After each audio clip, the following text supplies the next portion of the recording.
Hello and welcome to the Guns on Pegs podcast. My name is George Brown and I'm the editor at Guns on Pegs. I'm joined as usual by my co-host Chris Horn, managing director at Guns on Pegs. Say hello, Chris. Hello. Now, Chris, before we go any further, we need to address the slightly longer gap between episodes than there usually is. Tell the people what's been going on. The honest truth or the sort of corporate truth? Somewhere in the middle? We've been shooting a lot. Sorry about this. The end of the season got rather busy, but we also had a couple of minor hiccups when trying to record one episode, but we'll gloss over that. But more importantly, we had our podcast shoot day on Monday. Yeah. Wow. What a way to end the season, hey? It was, one of the best days out I've had shooting for a really long time, actually. I really enjoyed it. It was such a lot of fun. And our guest today was unable to join us, which is gutting, but he missed an absolute cracker. And to get to meet some other members of the most the order of the most honourable. I can't get my words. The most noble order of the Garters, Chris. But people who own some garish garters like George and I do, that we've given out, to have that time together on the shoot day and just sort of finish the season in style was just a really epic way of doing it. And yes, the organisation was pretty tough, but it's very tempting to do it again. Yeah, I mean, well, I want to do it again. But I think we should also on air say a huge thank you to Barney and John T at Stockton for laying on what was a surprisingly slick day, given that they had 20 of us to herd around the estate and we were all on broadcast rather than receive. I think they did a fantastic job and we just had a wonderful, wonderful day. It was just hell of a shoot, isn't it? A lot of fun. And like you say, really nice to hook up with some of the most loyal listeners and just have a day out. It was great. Yeah, very good. Chris, you mentioned that our guest couldn't make it, but you'd probably better tell everyone who our guest is. I shall. So our guest today is the chief designer of the much talked about INEOS Grenadier. And he's the most important man behind it, behind the guy that paid for it all. He's famous in the design world, but entirely new to the automotive sphere. And he didn't actually learn to drive till he was 30 years old. He trained as an architect and has designed some of the world's most finest super yachts. But most importantly, I think, he loves a day out shooting. So a huge warm welcome to Toby Ecuyer. Oh, thank you very much, and thanks for rubbing in how fantastic your day was that I wasn't actually able to attend in the end. So, I feel really great about that. Thank you. It was a real shame that you weren't able to be there, and you were missed, not least because we did have the Grenadier there on the day, and there were a lot of people expressing their admiration, and I'm sure that lots of them would have been keen to ask you a lot of questions about. Yeah, lots of difficult questions that I probably didn't know the answer to. I tell you what, though, it was great having the Grenadier there. I mean, I've sat in it at the game fair, but I'd never actually been in it on and around a shoot. And just silly things like the sort of, I don't know what percentage the back door is, the little door. You know, the little back door. Yeah, 30%. Yeah. 30% of the back door is the little back door. But just when you're getting in and out of a shoot on a hill, and you've got to swing open a big, heavy back door, get your cartridges and your gun out. Just being able to open the little one and slide it out it's just an awesome touch. Yeah, I mean, I'm sure we'll get on to design features a bit later on. It was great to have it there, and it's a shame that you couldn't have been there to field some of the questions that we didn't know the answers to. Well, I'm not sure I'd have been able to be much help, but I really appreciated the invitation anyway. So I'm sorry. Well, let's try and soften the blow a little bit and have a drink. Toby, we like to kick things off by asking our guests one simple question. What's that you're drinking? Well, when I knew I was going to do this, I did deliberate because a lot of shooting, as you know, is basically a lot of drinking as well. And I was trying to pinpoint one particular drink was a bit tricky. And actually, I went for a classic, which was I actually had a tiny little bit left at this end of the season. And I just went for a Fox Denton sloe gin because actually, you drink all sorts of things on a shoot. And for me, this is the thing that always sort of signifies the beginning of a fantastic shoot day is choosing your peg through drinking a glass of gin at 8 o'clock in the morning. It's just the perfect start to the day as far as I was concerned. I've also got some whiskey here as well, because that plays a big part in it as well. So when this is finished, I'll be moving on to that. Excellent. I mean, yeah, sloe gin is just an absolute classic, isn't it? And we might be talking about sloe gin a bit later on, so I think we'll move swiftly on. Chris, what have you got? I've got a drink which goes back many years in my life. I think when I was young. So basically, I've got a Woodford's Wherry. I don't know if you know that one, Toby, but I know it. But it's a Norfolk or a Suffolk lager. Norfolk, yeah, Norfolk bitter. I shouldn't say lager. Based on the sort of Norfolk Wherry boat, which is very famous up there. So when we were younger, we used to go on holidays on the Norfolk Broads, and I was far too young, and Dad would have a Woodford Wherry, and I just sort of, it's nostalgic to me, nothing more than that. But like shooting, growing up shooting with Dad and all the rest of it, and then it's just one of those beers that I just got very fond memories of on family holidays. So I've got one of those, and it's very enjoyable. George, what have you got? Well, I'm afraid I've not been terribly well organised today. It's all been slightly frantic. And so we were in the office today for our team meeting, which is why I haven't got my usual whiskey, which is sitting on the side at home. So I just had a quick look in the cupboards in the office, because there's normally something lurking there. There's quite a lot lurking there, isn't there? Yeah. I wasn't allowed to open the bottle of fancy red wine that I found. George, you were, but you didn't have a corkscrew. So instead, I've got something called High Bird Bitter, brewed exclusively for the Ayot shoot. I know nothing further than that, except that it's found its way into the office. Its way into the office, and that it is palatable when warm. So I feel like I've come out on top. It could have gone a lot worse with my poor organisation. You can this tells you a bit about our company. There's more beer in our office cupboards than there are files. We haven't made much of a dent in it in recent times, having not been there much, but we'll start today. Yeah, right. So we've all got a drink. Toby, we're going to put you to work now. This is the segment where we ask our listeners to send in their shooting quandaries, queries, and dilemmas, and we try to resolve them. It's called Whose Bird Is It Anyway? If we can't resolve them, we at least try to offer something approaching useful advice, and usually fall some way short of that. So this week's submission comes from across the pond, and it comes from somebody I shall call Chad. He writes, I've been shooting for most of my life, and for the past 25 years or so, I've enjoyed simulated-driven shoots as well as continental shoots here in the USA. I'm currently looking to buy a matched pair of Purdy's, and when travel restrictions ease, come to London and have Campbell's of Bewley make me some shooting attire. My plan is to buy days through Guns on Pegs and come to the UK several times a year. I mean, he's winning brownie points. Yeah, he sounds like he's got a bit of cash as well. My quandary is the following. Am I going to appear as the ostentatious American showing up to a shoot with a matched pair of Purdy's and bespoke shooting suit? I want to develop friendships in the UK and don't want to get off on the wrong foot. This is that sounds like a massive ask for some shooting, please. What do you think, Toby? I must admit, when I first started, you see these characters turn up with all the gear and not very much of an idea, and I kind of think, it's easy to fall into that trap, but actually, the thing that gets you invited back and the thing that gets you on the shoots is actually being a good egg and being a handy shot, I think. So I wouldn't worry too much about buying a bespoke suit and a pair of matching guns. I think, because really the only people who look at your guns are you. Yeah. And you need to shoot with something that's comfortable, and you need to be comfortable. And if that makes you comfortable, then absolutely fine, crack on. But I don't think it's a necessity. Yeah, so I guess I'd say you've got to judge the shoot. I mean, it doesn't sound like this chap's likely to be attending little farm shoots like mine.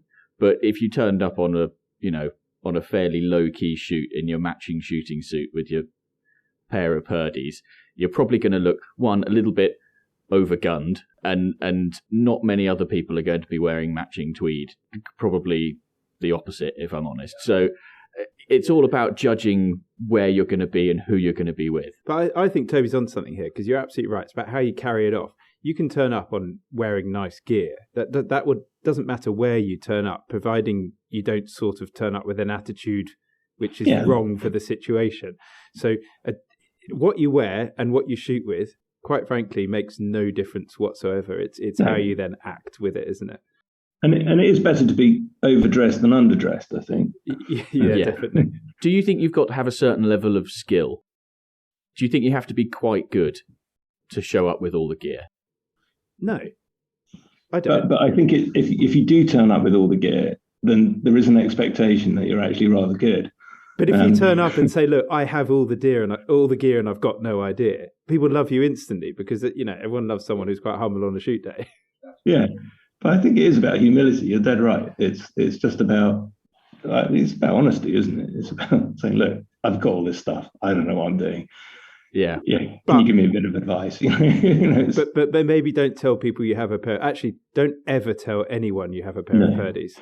You wait for people to find it out, and you never talk about it. The trouble is the moment they do find out, your bar bill goes up, doesn't it? I had an incident on a shoot once where I turned up in a nice car, and during the shoot they had the obligatory fine for someone shooting a I don't know, woodcock or white partridge or a guinea fowl, and on this day, this chap turned up behind me and said, "Well, congratulations, you shot the guinea fowl." I was like, "I'm dead sure I didn't. I'm pretty sure I can identify a guinea fowl." And he said, "Yeah, no, you're dead right, sir." I said, "But you're the idiot that turned up in a nice car, so you're the one who gets the fine." I like a polite version of what you said. I like that attitude towards fines, though. At the end of the podcast day on Monday, I whipped round for the Country Food Trust and basically fined people pretty much for sort of looking at me funny. But we managed to make quite a bit of money for CFT, and no one complained, so it was very good. No, of course. It's all part of it, isn't it? What was the figure for the CFT? I didn't add it all up. 320 quid, I think. Ah, nice. Yeah, it's a nice little whip round. Can we conclude our advice? Yeah. Go on, Toby, have a go. I'd say if you feel comfortable wearing a bespoke suit, then crack on. But with a bit of humility and be prepared to have the mickey taken a little bit. But if that's what makes you comfortable, great. But it's not essential. Would be my advice. And don't tell anyone you've got a pair of Purdy's. Yeah, exactly. But by all means, get some. Oh, absolutely, yeah, definitely. That should be encouraged if you can afford it. keep the gun trade going. But there is something quite cool about having really rubbish guns and still being really good. There is. Yeah. Right, Chris, have you got an unpopular opinion for us? I do. So it comes from someone we shall call Gordon. He writes, "Homemade sloe gin and their ilk are nearly all universally dreadful and are made by people who think they're some sort of wild man forager. Just buy the damn stuff from the supermarket and stop posturing." I feel personally attacked. I think this listener is personally attacking you, George. I would take this personally if I were you. Is it from you, Chris? It isn't, actually. Unfortunately, I should make one up that attacks George. I like that idea. Thank you, Toby. But, Toby, do you make homemade sloe gin? Well, actually, this year, it was the first year that I have, because I live in the New Forest, and during lockdown, we had the sort of run of Exbury Estate, which was really, really lovely. But normally it's swamped with people taking all the sloes. And of course, last time during lockdown, there was nobody there. So there was an abundance of things. So we thought, well, it'd be rude not to. So we had a go at it. And we did taste it this year and thought it probably needs a bit more time. But I'm not really sure that's ever going to help. So I do sympathise with... was it Gordon?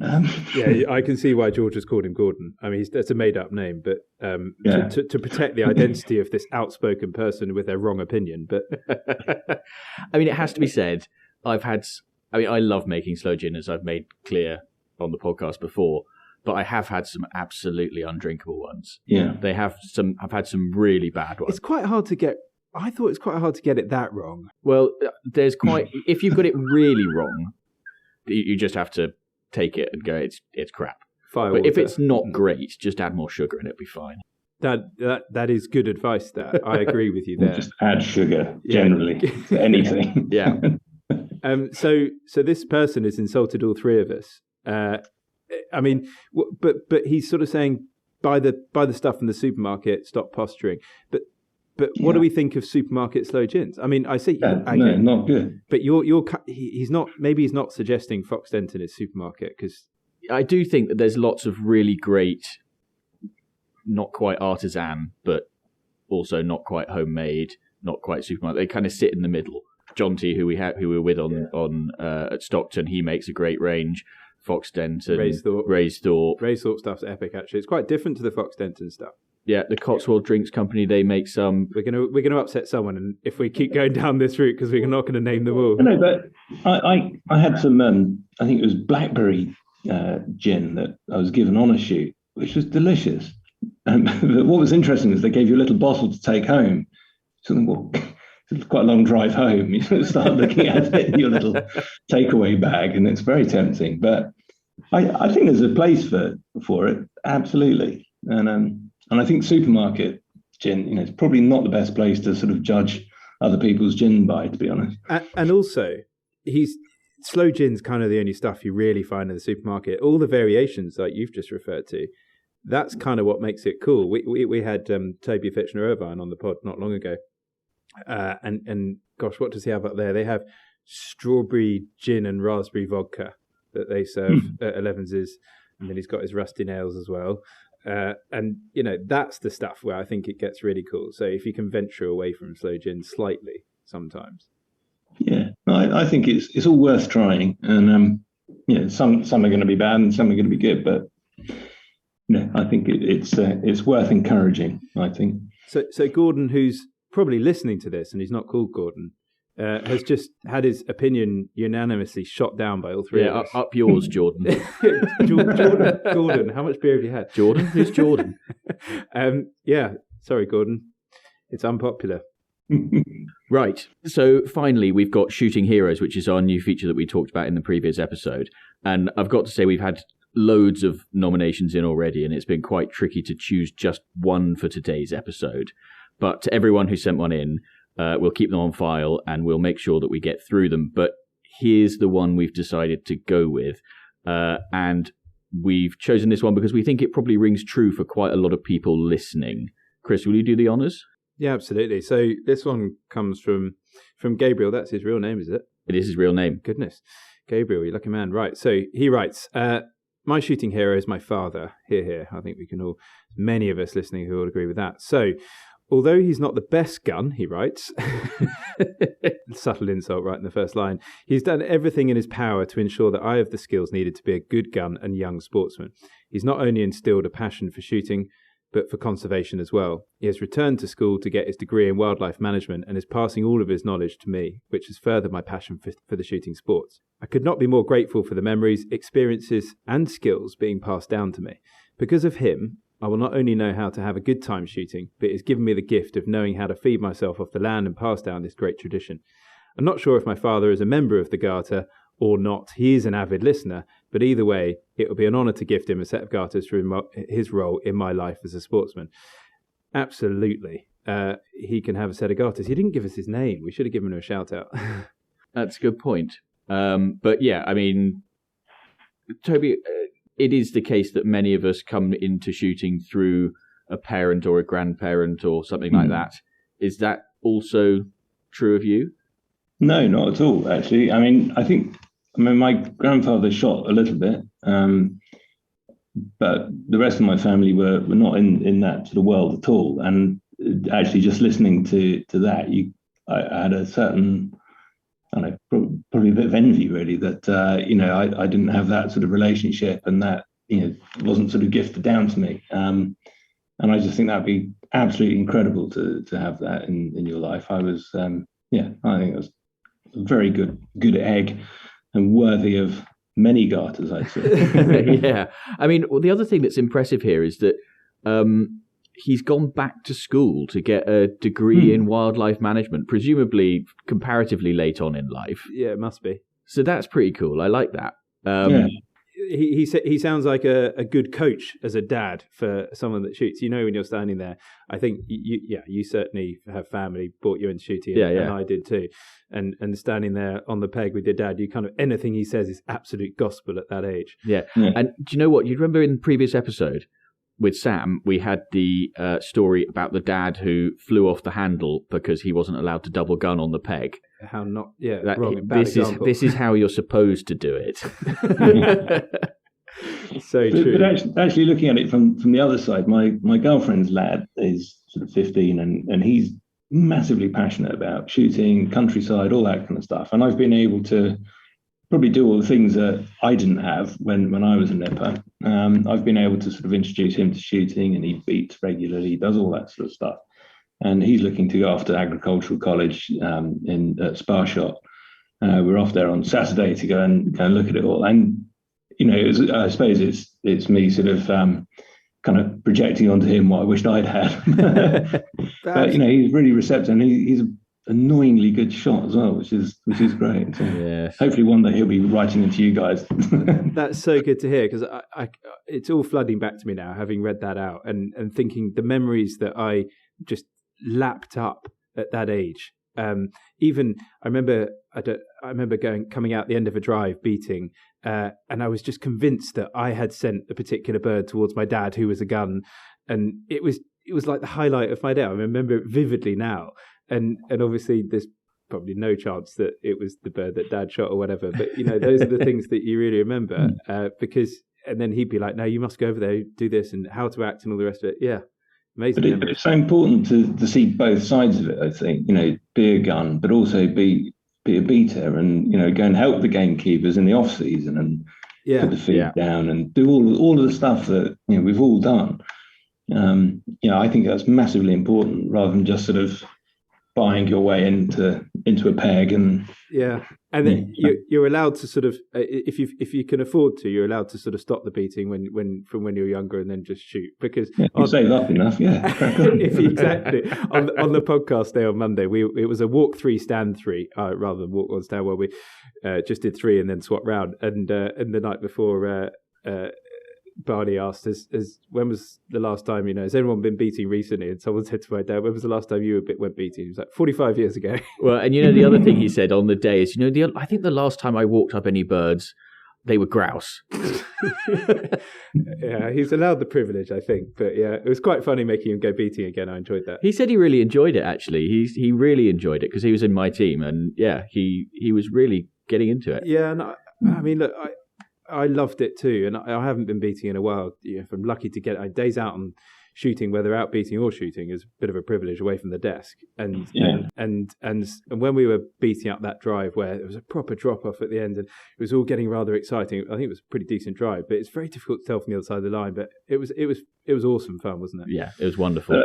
I agree. I think beating and kind of working your dog is every bit as much fun as being a gun, and sometimes more fun. I think. I think it's a real privilege to do either, I have to say. So who would you have a shooting hero? I'm putting you on the spot here, Toby. Who's someone who sort of stands out and you think he is a genuine hero? Maybe not necessarily to you, but to shooting.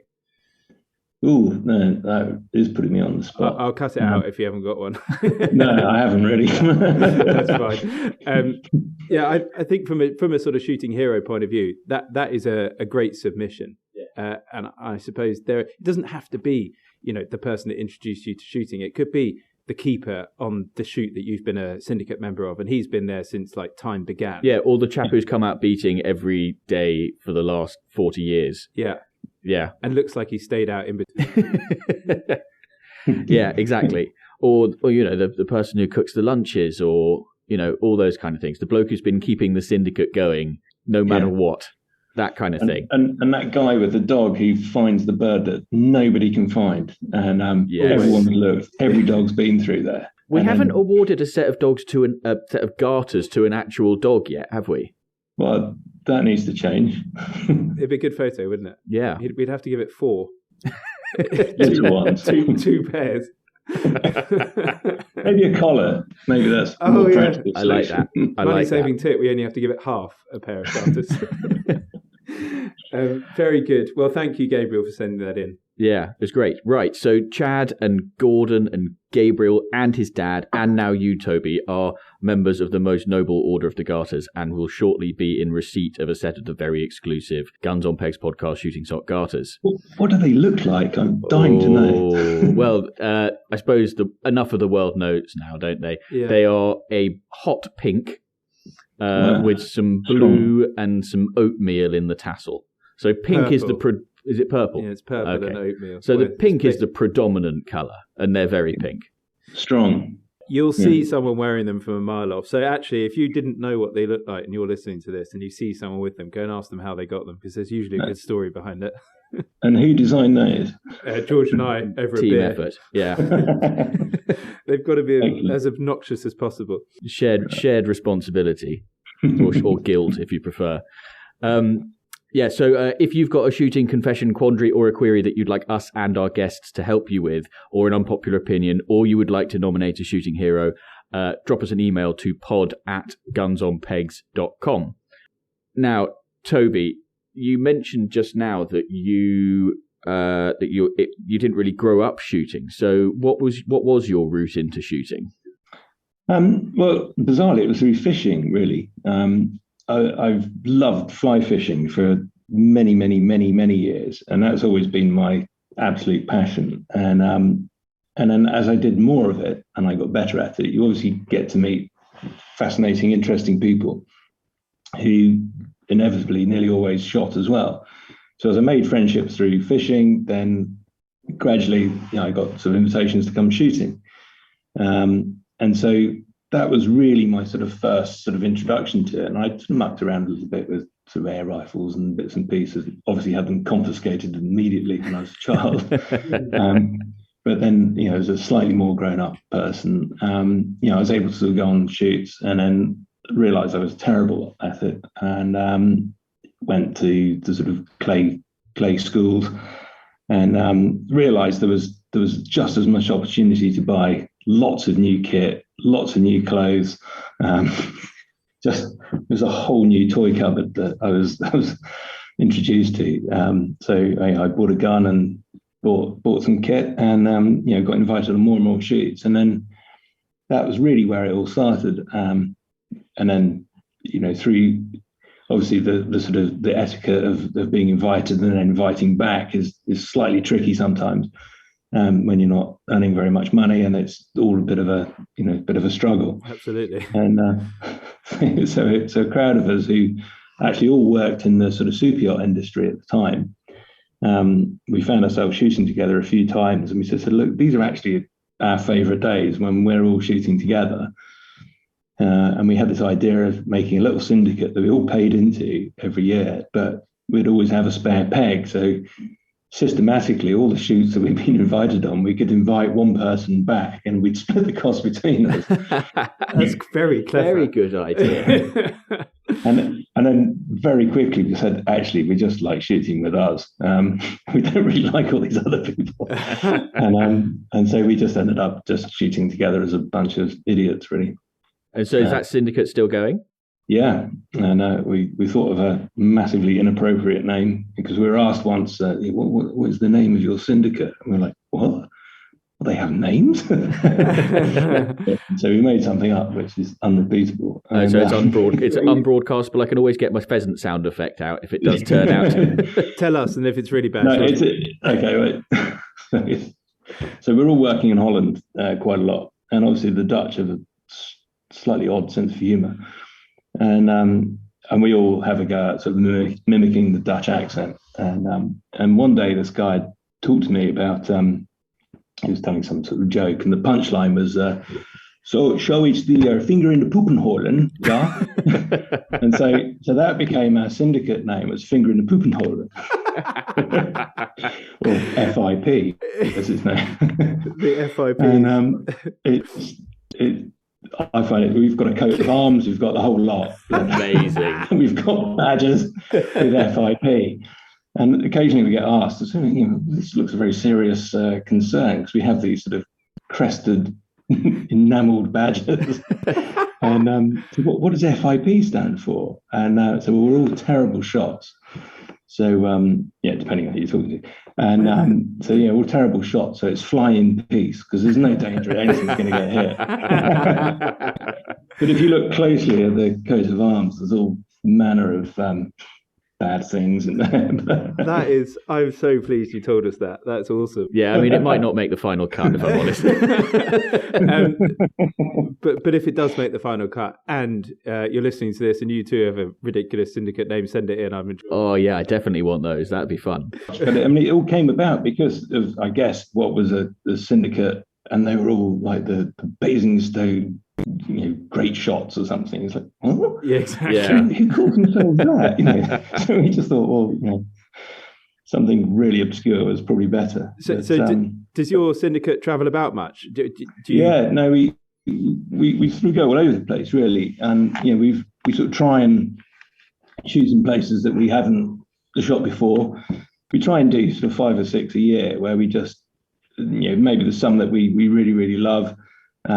Stockton's one actually that we've been to a few times, and Monaco, all these sort of places that you love, and once you're sort of in and you're on the list, you don't want to sort of give that up. But we try different places all the time, and it's good. It's all the excitement of going somewhere new, and the night before, the night after, the very long drive home. Do you have a person in the syndicate? Do you swap the sort of rotation of who organises, or do no? We've only got one grown up who's Rob, and he does it all. Yeah, well, I think it's just easier that way. He doesn't sort of even ask if anyone else is interested, because he just knows nothing's going to happen. It's just going to end up in an enormous lunch, spend all the money on the lunch, and then everyone's going to wonder why there's no shooting. Sounds to me like he might be the shooting hero. Yeah, he is. Yeah, of your syndicate. And he shoots all the time. I mean, no one really knows what he does for a living anymore, because he spends every minute of the winter shooting. Good lad. It's very good. I think that's what we all aspire to. Well, speaking of what people do for a living, I want to ask you about the Grenadier. Obviously, you're embedded in shooting and the countryside and so on. But could you talk a little bit about how your own personal knowledge of shooting in the countryside has informed the design process, and maybe some of the design features, I guess, as well, of the Grenadier? Yeah. I mean, I think. I mean, really, it's the sort of practicality of it. I think it probably sort of comes through, and it's not just shooting; it's fishing, it's horse riding, it's all those other sort of lovely country pursuits that we all get involved in, and it's having a vehicle that supports us and actually makes our life a little bit easier, and home life a little bit easier. I think we've all been in our luxury SUVs, and then certainly recently when we've not had the luxury of gun buses, and we climb in there between drives in our muddy boots, and you kind of wincing looking at your thick carpets getting caked in mud. I hesitate to interrupt, but I was out shooting with Chris in the Cotswolds the other day, and we were in a muddy situation, but I've never heard anyone squeal quite so much about the mud on their carpets of their nice shiny new Range Rover as Chris said. It was unreal. The rubber mats didn't turn up in time, so that has to be a standard in the Grenadier. Yeah, but I suppose, I mean, sort of rewinding a bit. I mean, driving a Range Rover to shoot is really logical, because it's got all the space you need. It's comfortable, and quite often you're covering a long distance, and you really want that. But when you get there, you want it to turn into a tractor, and you want it to be super practical, that you can hose out, but still do all the things it did to get you up there. So I suppose in the same way that sort of shooting brakes were fast sort of saloon cars that then were coach built to be better kind of in the countryside. I suppose the Grenadier was a similar sort of thing, that we wanted it to be comfortable. We didn't want it to feel like a tractor when it was driving along the motorway. There was no need for that, and we wanted it to be kind of spacious, so that you could have 5 people in there. You could have a couple of dogs, guns, ammunition, bags full of tweed, not always bespoke. But when you actually got there, you were comfortable, you were refreshed, because the journey, I think, is a really big part of shooting, and or going fishing or whatever. Talking nonsense with your friends, and then being able to, when you get to the shoot, actually drive the same vehicle cross country, through fords, through mud, all the rest of it, and then climb into it with muddy boots, operate all the switches with freezing cold hands because you forgot your gloves, and then the touch screen doesn't work, or all that sort of stuff. I think we've tried to sort of make all of that really, really possible. So you can arrive in comfort, you can be very capable off-road, and not be super precious about the interior and your gorgeous seats and all that kind of stuff. So I think that was probably the sort of informative bit of the design process, and obviously you have to kind of run it through a million other scenarios as well. But that was certainly my kind of thought all the time, was like, how am I going to? I'm picturing myself going shooting in it, and in all the things I worry about. I think so you just mentioned the exact scenario I found myself in on Saturday. We happened to be in one of the new Defenders on a shoot in Scotland, and it was on the edge of storm. What's it? We're all wearing gloves, and you couldn't select the diff change without this touch screen thing, or it was set up like you had to change the panel or whatever. And it was the exact scenario I was thinking about, and it made me think of buttons in the ceiling like you've designed, which no doubt we'll come on to in a minute. But I couldn't agree more. It bridges quite an interesting gap, the car. Yeah, I think so. And I think it's just, it's really purposeful. There's no nonsense about it. There's nothing's there because it's frivolous or it looks nice. It's there because it's doing a job. And I think, you kind of need that kind of basicness in a way. I mean, you say basic is actually very, very sort of refined, but there's that sort of honesty about it, and I think that's the sort of purposeful nature of it lends itself very well. And I mean, there are features, aren't there, that you could do without. Like I'm thinking about the Safari windows, which in my head, those are lamping windows. Yeah, they're absolutely lamping windows. So you don't need them. I got out the top of one of those the other day because I just wanted to try it myself, and I was like, "This is genius." But the idea was that you could stand out of there and lamp or take a photograph or shoot something. So that was the idea. But I think there's a number of little sort of elements like that where, like when you hit the off-road button, it turns all the running lights off. So, now legally, as you drive along the road, a new car has to have daylight running lights. But obviously off-road, that's no good. So, if you're chasing poachers across the fields, or you're trying to sneak up on something, it's not very useful. So all that sort of stuff, I think, is...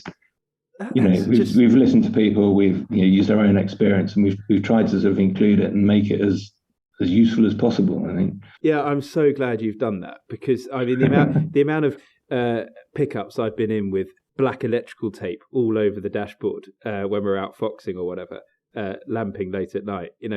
If you can just do things like that, that's really listening to potential users, isn't it? But we had this farmer, and he was talking to us, and he just said, "Yeah, but when I'm creeping up on poachers, I don't want them to see me till the last minute. I've absolutely cornered them." It's like, well, good. Glad we got it right then. So it's basically got stealth mode. Yeah, but the police are going to have these on order. All the rural crime patrol will be in Grenadiers, won't they? They should be.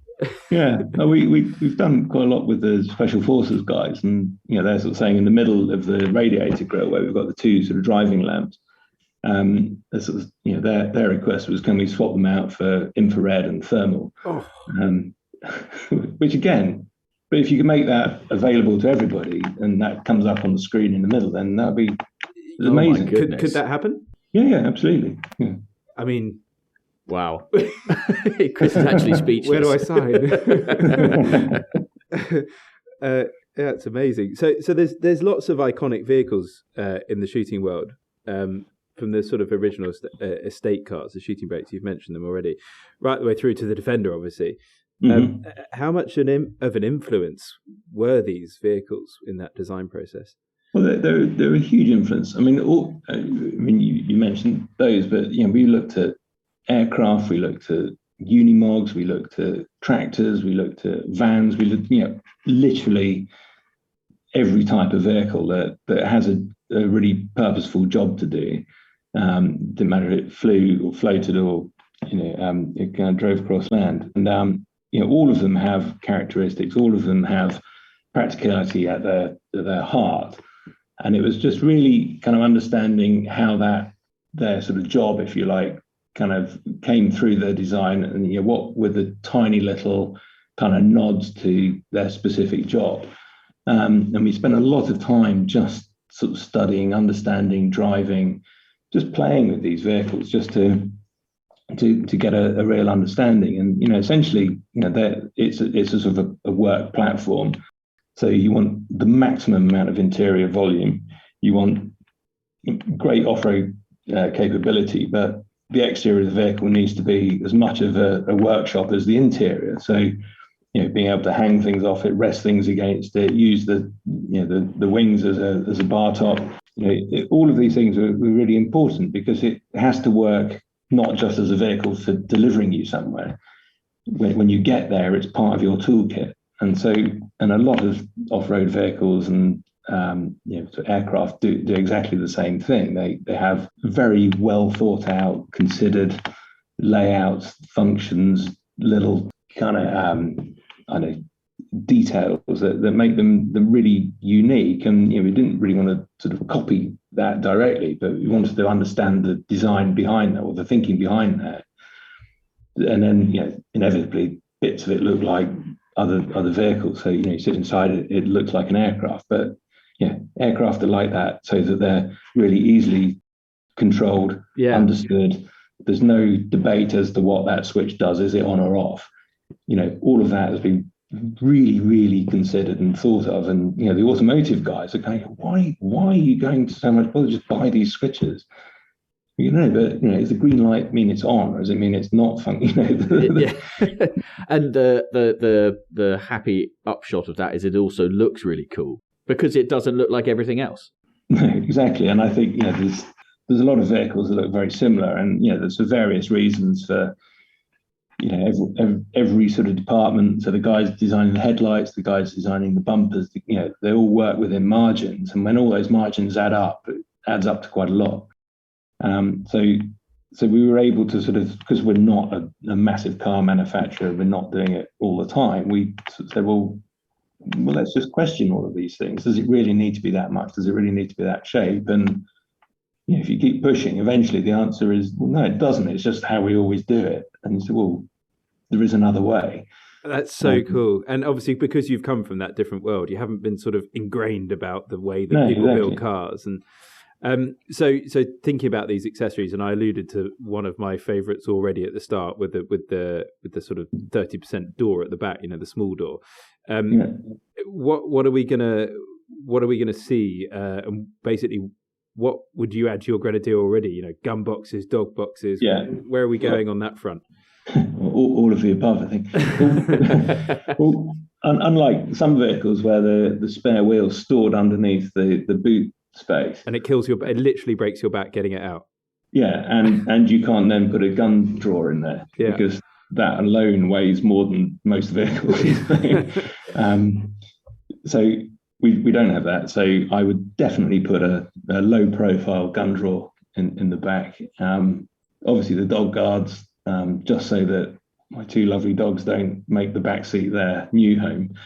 My current car, that's my oldest dog's sort of happy place. If I leave the door open, she'll just go and sit in there. It's her world, and just in the vain hope that we might go shooting. So she doesn't quite understand the seasons, but she's just ever hopeful. But no, I would definitely go for that. I think things like the sort of saddle leather steering wheel, I just really like that because it's so anti-automotive. It's not it's not some massively overproduced leather that won't ever stain or get any blemishes on it. It kind of lives, and it will gain a really gorgeous patina over time.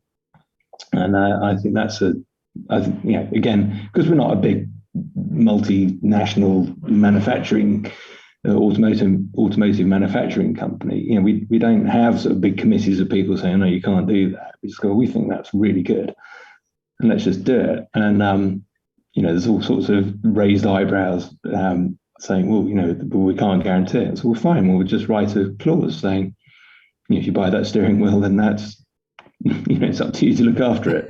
Oh, okay. Well, you could do that.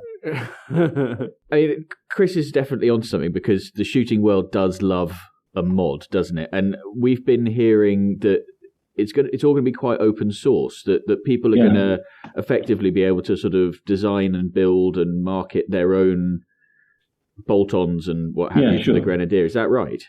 Yeah, and we've been really open. Certainly in Australia so far, they've been really excited and keen to sort of get going on all the accessories, all the sort of rubars and all the sort of stuff that's very kind of normal out there.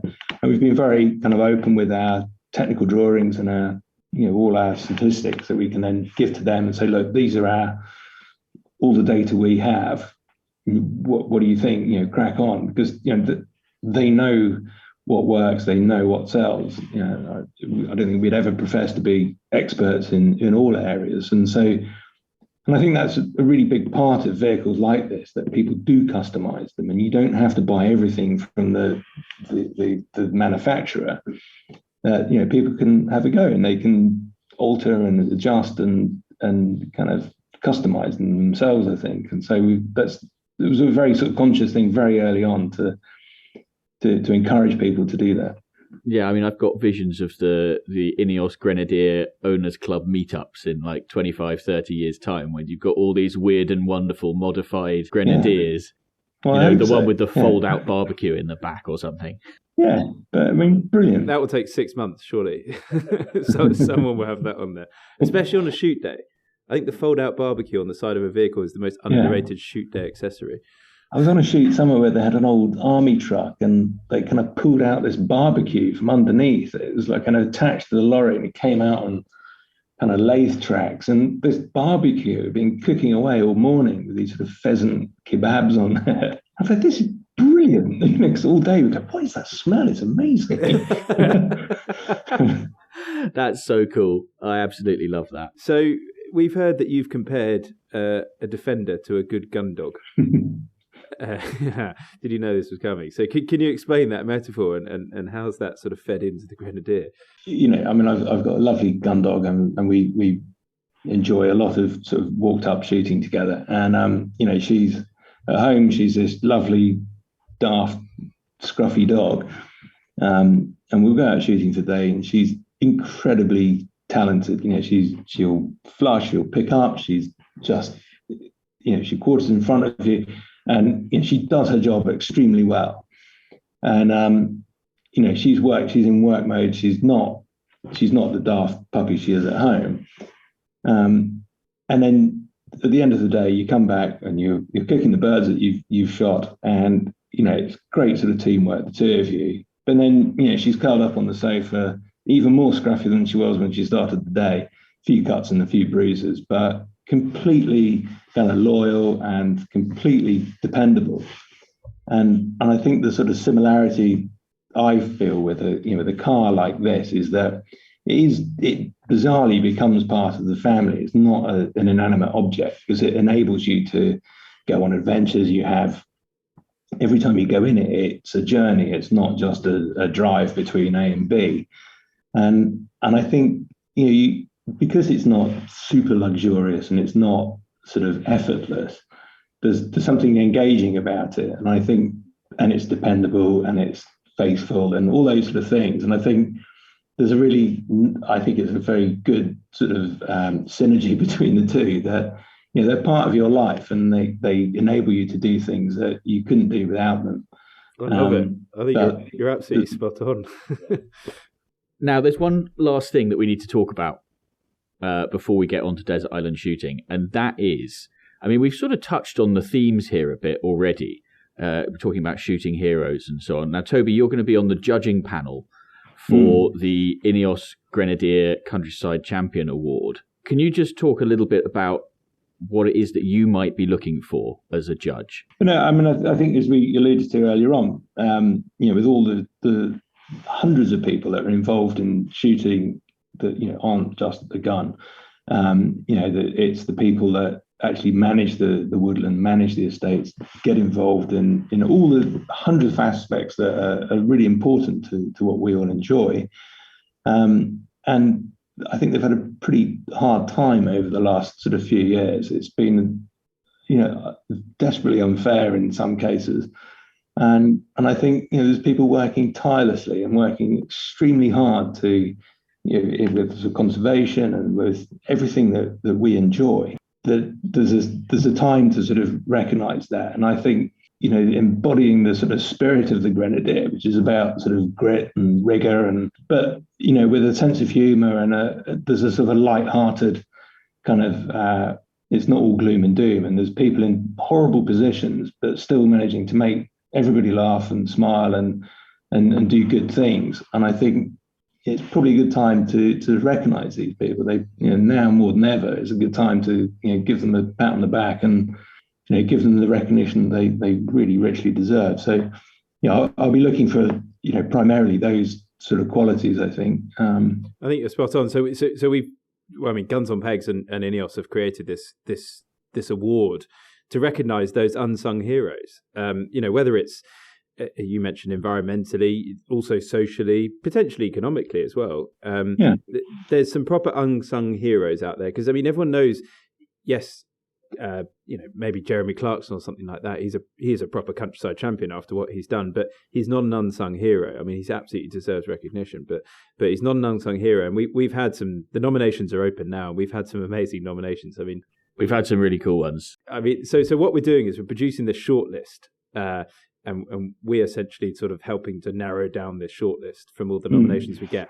And then we're going to bring this shortlist to you and to some of the other members of the judging panel in a couple of months' time, and then on that judging day decide the winner of this award. And I must tell you, by the way, the trophy is the gearing from the Grenadier, and I'm mounting it on a nice piece of beach with a plaque saying you're on a really important cog in the Great British Countryside. It looks actually really good. And you have but you also have the gear and the idea. Very good. That's called a callback. That's going on there as well. But yeah, George, I just allude to one of the ones you've just profiled. We've selected one of the shortlisted nominees so far, and nominations are still open. But published an article this week about Crayfish Bob, who is an amazing guy. I spoke to him for about 2 hours on Thursday or Friday last week. He is on a one-man mission to rid the UK waterways of the invasive American signal crayfish, which is incredibly destructive and threatening our native crayfish. And basically he says, everybody eat more crayfish, please. And he's just an amazing guy. And he's just out there doing his thing, catching crayfish, finding outlets for them, hosting pop-ups. And so I guess the message to everybody is, if you're listening and you're thinking, oh yeah, I know somebody who's a bit like that, who's just sort of quietly working away, doing their thing, making a difference, nominate them, please. We want to know about them. It's easy to talk about the big names, the people who make a big song and dance. We're looking for those quiet, unassuming people out there doing the stuff, and they need you to tell us about them. And there are lots of them out there. Yeah. Yeah, but by nature of them being quiet, exactly, we're not going to know about them. So someone knows them. So that's what we're after. So just Google Grenadier Countryside Champion. Yeah, you'll find it on gunsonpegs.com as well. I'll put a link in the description for the podcast. So it should be comparatively easy to find. Right, the final segment. Toby, you've got one final day's shooting, or weekend, or week, or whatever. Unlimited budget. Logistics aren't a thing. What are you going to go and do? Who are you taking with you? Well, I've thought about this quite a lot, and I was sort of trying to think, what was my best day shooting? And I sort of thought, actually, I don't think I've ever had a bad day shooting. And so, I think for me, in all honesty, the shooting is about the people that I'm with, and I think it doesn't really matter where you are. It's more about the company, the pub that you stay in the night before, the pub you stay in the night after. Something I quite enjoy is when you first turn up and you're not quite on it, and then you work out why you're not on it, and then you're on it all day. And I love that sort of learning. And I think probably my best shooting has ever been in Devon. Not chartering any jets and going off to the other side of the world, but I kind of think that's where I'm happiest. And probably with my inappropriately named syndicate, plus a couple of extras that join in every now and again. I think if I could move pubs around, I would probably stay at the Notley Arms the night before, and I'd stay at the Half Moon Inn at Sheepwash the night afterwards. No one's ever moved a pub. No one's ever moved a pub to their shooting. I like that. Yeah. That's good. Other people have taken the sort of route one, which is we'll just take a helicopter to the pub, but move the pub. That's a good idea. But I really like driving there. I love the sort of journey there, and I love all the nonsense that you talk about on the way with your daft friends, and the mischief you get up to in a service station, and just all the stupidity of it all. Yeah. It's like being 14 again, but supposedly being a grown-up. So you're going down to Devon. You're doing 2 nights. You're doing a night before and a night after, which I'm a massive fan of, by the way. If you've got the time, do it. And the money, obviously. But I think a double day. What I'd really like to do is do a day of sort of amazing Devon-driven shooting. And then the next day, do a proper walked up, rough, with your dogs, just everybody. It doesn't matter if your dog's rubbish at being a gun dog or just a big daft lump. It doesn't really matter. But you're all there with your dogs and your best mates. I think I couldn't imagine a better way to go. And incidentally, when I die, I'd love to have my ashes packed into a cartridge, and then all those mates go and do a favourite drive and just wallop me out over that. That would be what a nice idea. It just sounds. I mean, except for the last bit, but the whole concept of what you said just sounds absolutely amazing, and I agree. It doesn't really get any better than that, does it? I don't think so. I've not had any better than that, I don't think. And, some of the most unlikely days have turned out to be the best. And, we had 8 people the other day walking around Exbury with 2 dogs. And we shot 12 birds in 3 hours or something. Honestly, it was one of the best days I'd had all year. It's all about how you approach it. Yeah, exactly. Well, I think that's a leading contender as far as desert island shootings go. I really like it. Very good. Well, Toby, thank you ever so much for joining us. It's been interesting. It's been fun. It's been great having you on. Yeah, and thank you. And best of luck with the Grenadier and when you get to launch. I'm so excited to see how you get on. Yeah, well, I will keep you posted because, I think it's, thank you for all your support as well, because you've been a massive part of it. And, hopefully we'll continue with this, and we'll be able to get you actually driving them properly soon. The first production ones are off the line now. So very exciting. Wow. The pre-production ones. So we'll be able to get those soon, and we can go and monkey around with them. It's been an absolute pleasure to be a part of it, because it's so exciting, and our readers, we see the click-through rates. People are genuinely really interested. So it's good. Well, thank you. Right, so before we go, as per usual, there is one final reminder that you can get your hands on a pair of the very exclusive Guns on Pegs podcast shooting sock garters by sending us your shooting dilemmas for us to resolve, or by sending us your unpopular opinions or your shooting heroes. Just send us an email to pod@gunsonpegs.com, and if we read it out in the next episode or any future episode, we will send you some garters. On the subject of heroism, as another reminder that nominations are open for the INEOS Grenadier Countryside Champion Award. As I said, I'll put a link in the description so you can nominate the person or people you think deserve the award, I should say. We will be back in a couple of weeks' time with another episode, but until then, thanks very much for listening, and goodbye.